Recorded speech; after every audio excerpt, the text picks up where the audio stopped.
Magandang hapon mga kabay. 39170B pa rin yung repair natin mga kabay, liter B. So ito mga kabay gumagana, pero basag po yung latin niya. Ayan. Ayan po, basag. Ayan. Kaya hindi na siya nakakaipit ng liha. Ayan. So papaanda rin para natin mga kabay.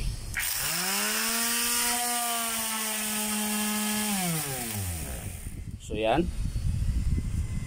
I-check pa rin natin yung loob kung baka bawas na po yung put niya. Meron po kasi itong rubber boot, yung pinakapaan niya 4 na piraso.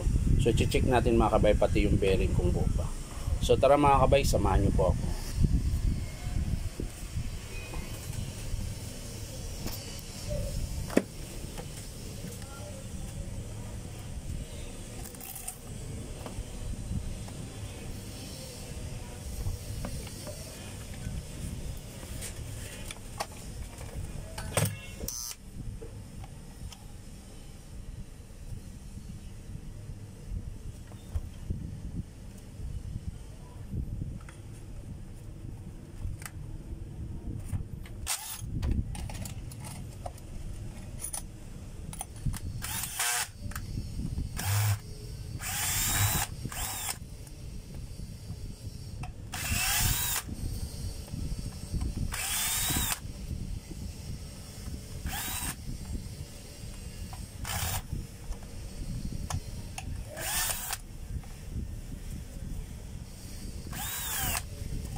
Ayan mga kabay,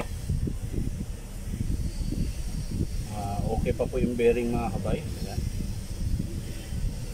Konting linis lang yan. So yan po yung itsura nyo mga kabay. Ito po yung rubber boot nya. Ayan. Buo pa naman,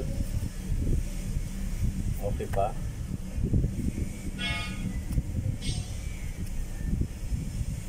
Konti pa yung bawas, so pwede pa yan mga kabay. Dito naman wala namang basag dito, so panda rin natin mga kabay kung may iba siyang kalansing. So, wala po siyang sira dito. Ito lang po ang papalitan natin, yung mismong latin na nabasag. Ayan, saan ba yung nabasag?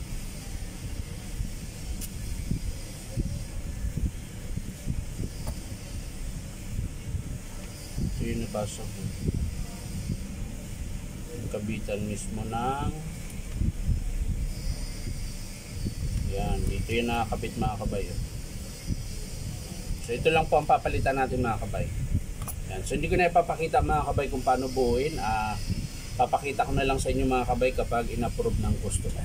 So yan lang mga kabay, maraming salamat sa panonood at pa-like and share na rin po. At syempre pa-subscribe nyo po ako sa aking YouTube account na Inom Tabay. So maraming salamat mga kabay. Bye-bye.